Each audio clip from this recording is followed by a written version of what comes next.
नमस्कार। इस YouTube channel में आपका बहुत बहुत स्वागत है। प्यारे भाइयों बहनों, मीठे मीठे बच्चों, कल की मुरली में बाबा ने क्या कहा था कि मीठे बच्चे, तुम्हें इस पुरुषोत्तम संगम युग पर ही उत्तम से उत्तम पुरुष बन के दिखाना, बनना है। सबसे उत्तम पुरुष कौन है?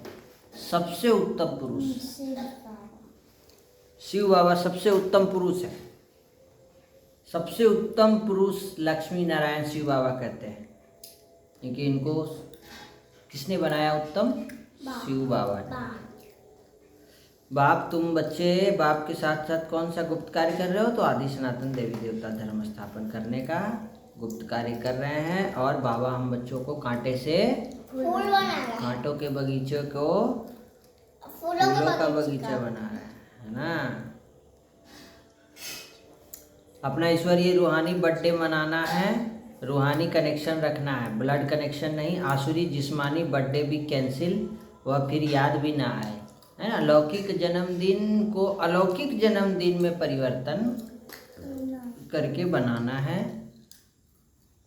तो इसका बर्थडे आ रहा है 23, तो नहीं होगा, शाम को होगा सेंटर में।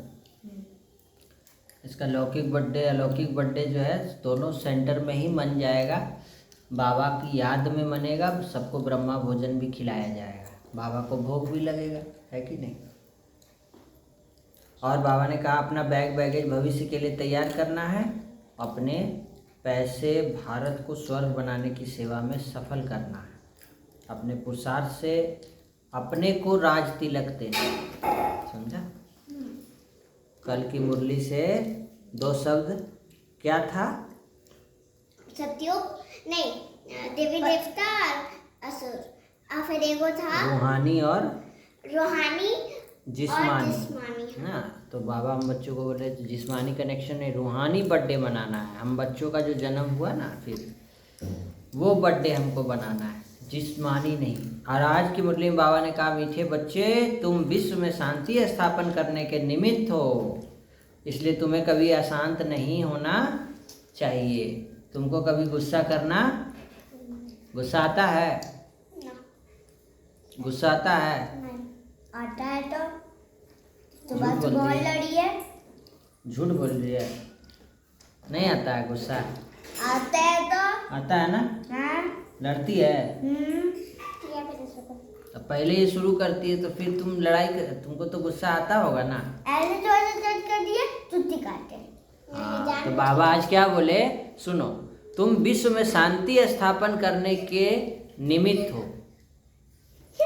नहीं करो ऐसे, तुमको पूरे विश्व में शांति स्थापन करना है। तुम सब कौन हो? किसके बच्चे हो? ईश्वरीय संतान हो, ईश्वर के बच्चे हो, शांति के सागर के बच्चे हो ना, कि क्रोध के सागर के बच्चे हो, रावण के बच्चे हो? बाबा के हो। तो बाबा क्या है? शांति का सागर है। तो हम बच्चे कौन है? हम बच्चे भी शांति होने चाहिए ना। शेर का बच्चा से तो बाबा का बच्चा, बाबा बच्चे शांति के सागर के बच्चे, मास्टर शांति के सागर। तो तुम बच्चों को कभी गुस्सा, तुमको कभी अशांत नहीं होना चाहिए। बाबा ने आज कहा बाप किन बच्चों को फरमान बरदार करते हैं? जो बच्चे बाबा के फरमान का पालन करते हैं। बाबा ने कहा अमृत वेले सवेरे सवेरे उठकर बाबा को याद करो, ये बाबा के फरमान है। करेगी? अमृत वेला उठेगी, याद करेगी बाबा को, तो उठ जाती है, लेकिन उठती नहीं है ना, उठाती है। तो सवेरे सवेरे हमको फ्रेश होकर स्नान करके बाबा को याद करना है प्यार से, वही बाबा के सपूत बच्चे बनते हैं। तो आज की मुरली से 2 शब्द सपूत कपूत। तो जो अमृत वेला करेगा, सपूत। और जो नहीं करेगा, कपूत। जो श्रीमत का पालन करेगा, सपूत। जो श्रीमत का पालन नहीं करेगा, जो शुद्ध खान पान खाएगा, सपूत। जो शुद्ध खान पान नहीं खाएगा। समझ में आ गया? सपूत कपूत। श्रीमत का पालन करेगी पूरा 100% कि आधा करेगी? पूरा करेगी ना। कोई खिलाएगा जबरदस्ती बाहर में, अगर कोई अशुद्ध खान पान तुमको दे दिया खाने के लिए, तो क्या करेगी? नहीं खाएगी। नहीं खाएगी कि एकदम नहीं खाएगी? एकदम नहीं खाएगी। एकदम मना कर देगी ना? हाँ। लेकिन उस दिन तो खा के आई थी, उस दिन तो खिलाई थी स्कूल में, तुम्हारी फ्रेंड तो खा ली थी। क्या? क्या? क्या? तुम लोग याद करो, क्या खिलाई थी तुम्हारी फ्रेंड? उसमें लहसुन था, सेजवान का चटनी।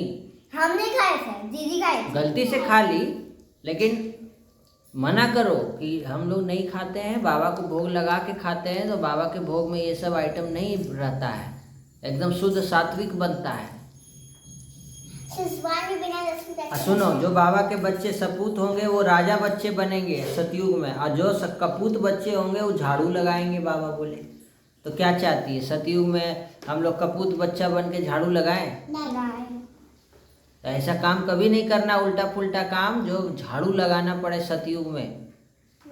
हमको राजा बनना है, रानी बनना है, महाराजा महारानी बनना है, समझ में आया? और आज की धारणा के पॉइंट है, बच्चे सदा स्मृति में रहना है कि हम हैं ईश्वरीय संतान। किसके संतान? ईश्वर के संतान कभी आपस में लड़ाई झगड़ा नहीं। तो आज के बाद लड़ाई झगड़ा बंद ना, नहीं करेगी ना? लड़ाई करना मतलब किसी को दुख देना, किसी को दुख नहीं देना। अंदर में अपना जांच करना है कि हमसे कोई विकर्म तो नहीं होता है, हमसे कोई पाप कर्म विकर्म तो नहीं हुआ, किसी को मारे तो नहीं, किसी को मम्मी का सहयोग किए कि नहीं किए, सुबह उठ के वो मॉर्निंग वॉक किए कि नहीं, एक्सरसाइज। देखो चश्मा आज ये लोग का जो है आई चेकअप के लिए गई, आई चेकअप हुआ दोनों का, इसको तो चश्मा लगा हुआ है, और ये छोटी वाली को भी जो है पावर कम निकला तो इसको भी चश्मा लिख दिए डॉक्टर। तो अब क्या करना है, आँख के पावर को ठीक रखना है। 2 काम जरूर करेंगे, सन गेजिंग सुबह सुबह सूरज की रोशनी में, और पहला एक और काम करेंगे, वो खाली पैर में घास में चलेंगे, मिट्टी में चलेंगे, सुबह सुबह 15 मिनट के लिए टहलने निकल जाएंगे। घास, पालक खाएगी, गाजर खाएगी, पालक गाजर ये सब का इस्तेमाल करना है। चश्मा तो लग ही गया, आँख में दवा भी डालने के लिए दिया गया, लेकिन ये सब भी करना है जिससे आँख का पावर जो स्टेबल रहेगा और आँख का पावर अच्छा भी होगा, और अच्छा से एक्सरसाइज करेंगे तो हाइट भी अच्छा बढ़ेगा। तो ये सब चीज़ें भी ज़रूरी है। बाबा का मेडिटेशन भी हमको सुबह अमृत वेला करना है। और बाबा ने कहा अशांति नहीं फैलाना है। क्या? शांति नहीं फैलाना है। बोलो उधर। शांति नहीं फैलाना है। हाँ, कभी नहीं फैलाएंगे अशांति, हमेशा शांत रहेंगे। पवित्रता की शक्ति द्वारा सदा सुख के सागर में रहने वाले बेगमपुर के बादशाह बनो। कभी टेंशन नहीं लेंगे, कभी चिंता नहीं करेंगे। बेगमपुर के बादशाह हैं हमको बाबा ने कहा। क्या है? बेगमपुर के बादशाह है। अब मैं आत्मा हूँ, शरीर नहीं हूँ। ये चिंतन करना, स्वचिंतन करना। कभी भी जब भी बोलना मैं कौन, बाबा, मेरा कौन, बाबा, मैं आत्मा, मेरा बाबा, मेरा बाबा, मैं कौन, आत्मा, मेरा कौन, मैं कौन, बाबा, मेरा कौन, बाबा, मेरा कौन, बाबा, मैं, बाबा, आत्मा, मेरा, बाबा, मेरा, बाबा, मैं। आत्मा, ये घर किसका? बाबा, आँख किसका? बाबा, चश्मा किसका? बाबा, बच्चे किसके? बाबा, कॉपी किताब किसका? बाबा, सब बाबा का।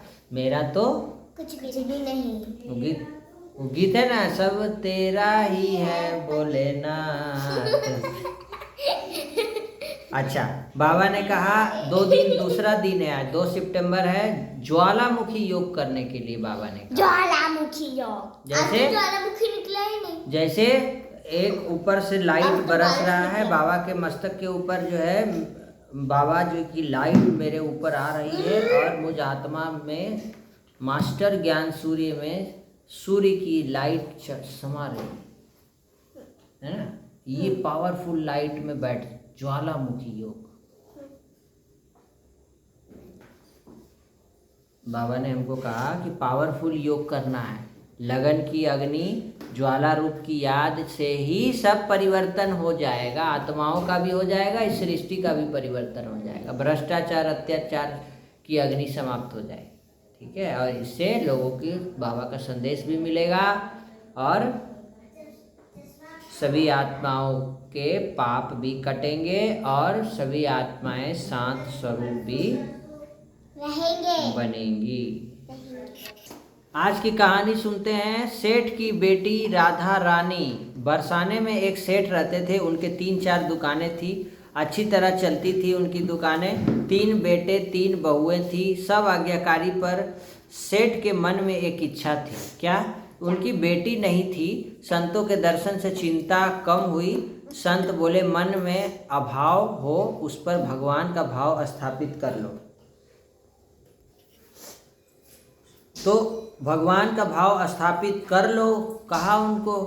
तो सुनो सेठ, तुमको मिलियो बरसाने का वास, यदि मानो नाते राधे सूता काहे राहत उदास। सेठ जी ने राधा रानी का एक चित्र मंगवाया और अपने कमरे में लगाकर पुत्री भाव से रहते। रोज सुबह राधे राधे कहते, भोग लगाते और दुकान से लौटकर राधे राधे कहकर सोते।